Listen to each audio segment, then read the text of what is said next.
রাকিন আফসারের গল্পটা অন্য ৮-১০ জন শিশুর মতোই। আম্মুর চোখে তিনি ছিলেন ভবিষ্যতের পাইলট, আর আব্বুর আশা তিনি হবেন আর্মি অফিসার। কিন্তু বাচ্চা বয়সে রাকিন খুব পরিষ্কার বুঝে ফেলেছিলেন তার মন পড়ে আছে মঞ্চে, ক্যামেরার সামনে আর গল্প বলার ভেতরে। তবে বাস্তবতা অবশ্য সবসময় স্বপ্নকে সহজ করে দেয় না। অভিনয়ে প্রবেশের সুযোগ কোথাও খুঁজে না পেয়ে ২০১১ সালে তিনি ক্যামেরা হাতে নিলেন অন্যভাবে। ইউটিউবে কন্টেন্ট নির্মাণ শুরু করলেন। কেউ তাকে তখন খুব চিনত না। ইউটিউব, ফেসবুক সর্বত্র ছোট ছোট কমেডি ভিডিও নিজেই লিখেন, নিজেই অভিনয় করেন, নিজেই প্রযোজনা করেন। তার জনপ্রিয়তা বাড়তে লাগলো ২০১৫ সালের পর থেকে। কমেডির মাধ্যমে তার পরিচয় পাকাপোক্ত হয়ে গেল, কিন্তু মেইনস্ট্রিম মিডিয়ায় কাজ করা যেন কোনোভাবেই হচ্ছিল না। অবশেষে সেই না হওয়া দিনের পর দীর্ঘ অপেক্ষা পেরিয়ে সেপ্টেম্বরে তার সামনে এলো একদম বাস্তব সুযোগ, web cinema plan B. Nahid Hasnat পরিচালিত এই সিনেমায় রাকিনকে দেখা গেল মূল চরিত্রে। বায়োস্কোপ প্লাসে ২৮ সেপ্টেম্বর মুক্তি পেল সিনেমাটি। পুরো টিম মাত্র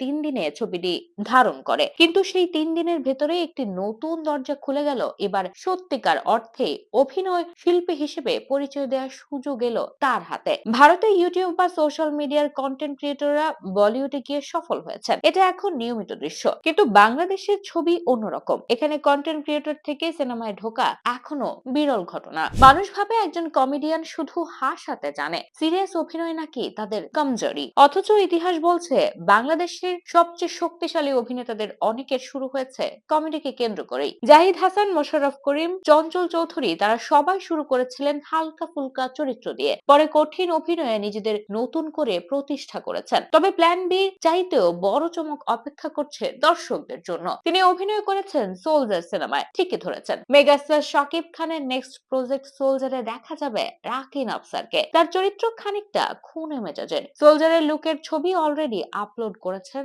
সোশ্যাল মিডিয়ায়। কন্টেন্ট ক্রিয়েটর হলেও রাকিন আফসার যেন অভিনেতাই হতে চেয়েছেন সবসময়, সে কথার প্রমাণ পাওয়া যায় তার কথাতেও। সোলজারের চরিত্র নিয়ে রাকিন বলেন, আপনি আমাকে যে কোনো রোল দিতে পারেন, ভালো রোল, খারাপ রোল, ১ সেকেন্ডের রোল আমি করব, শুধু নতুন কিছু করার সুযোগ পেলেই হলো। কন্টেন্ট ক্রিয়েটর হিসেবে এত বছর ধরে কাজ করা তাকে অভিনয়ের ভাষা বোঝাতে সাহায্য করেছে। ক্যামেরার সামনে দাঁড়ানোর অভ্যেস, ফ্রেম বোঝা, স্ক্রিপ্টের টাইমিং সব মিলিয়ে অভিজ্ঞতা তাকে অভিনয়ের স্বাচ্ছন্দ্য দিয়েছে নির্দ্বিধায়। সোলজারের শুটিংও ইতিমধ্যে শেষ করেছেন তিনি। রাকিনের পছন্দের তালিকায় আছেন জাহিদ হাসান, তৌকির আহমেদ, চঞ্চল চৌধুরীর মতো গুণী অভিনেতারা, যাদের অভিনয় দেখে তিনি বড় হয়েছেন, শিখেছেন, অনুপ্রাণিত হয়েছেন। রাকিন আফসারের জন্ম শরীয়তপুরে, পরে গুলশান ও উত্তরায় বেড়ে ওঠা। পড়াশোনা করেছেন ইন্ডিপেন্ডেন্ট ইউনিভার্সিটি বাংলাদেশে। তার জীবন গল্পের শুরুটা খুব সাধারণ, কিন্তু পথটা একদম সাধারণ নয়। রাকিন আফসারের গল্প মূলত সেই সব মানুষের গল্প